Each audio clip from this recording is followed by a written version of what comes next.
What was the Berlin Conference?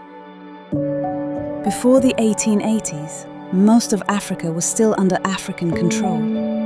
But that was about to change. In 1884, European powers gathered in Berlin, not to help Africa, but to divide it, territory by territory. Line by line, King Leopold II of Belgium wanted the Congo all to himself. He said it was for science and charity, but really, he wanted money and power. Other European countries were also rushing to grab land. Tensions rose, they needed rules, so they met in Berlin. From November 15, 1884 to February 26, 1885, leaders from 14 countries gathered in Berlin, Germany. But no African was invited. They were deciding Africa's fate without Africa. Countries like Britain, France, Portugal, Belgium, Germany and Italy showed up, alongside the United States and the Ottoman Empire. Some of these countries don't exist today by the same names. For example, the Ottoman Empire is now mostly Turkey. Austria-Hungary is now Austria, Hungary, and others. Belgium wasn't even colonizing Congo officially. It was Leopold's personal project. They said they came to stop slavery and help Africans.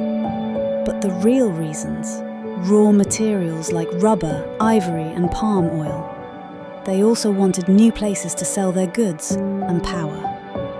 The big decisions included free trade on the Congo and Niger rivers and something called effective occupation.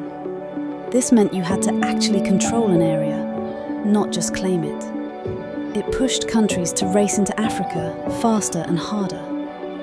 The Congo Free State was handed over to Leopold personally. It was the size of Western Europe, but it wasn't a Belgian colony. It was his private land, and it would become one of the darkest places in colonial history. Africa got no say. Its leaders weren't invited. Their land was divided by strangers. No regard for tribes, cultures, or borders. This would cause problems for generations. After the conference, the scramble for Africa exploded. By 1914, 90% of the continent was under European control. Only Ethiopia and Liberia stayed independent. The borders drawn in Berlin ignored African people. Many ethnic groups were split, others were forced together. This caused conflicts, wars, and political problems that still affect Africa today. In the Congo Free State, millions of people were forced to work. Leopold's men punished those who didn't meet rubber quotas. The world eventually protested, and in 1908, Belgium took over officially. The Berlin Conference was not about peace, it was about power.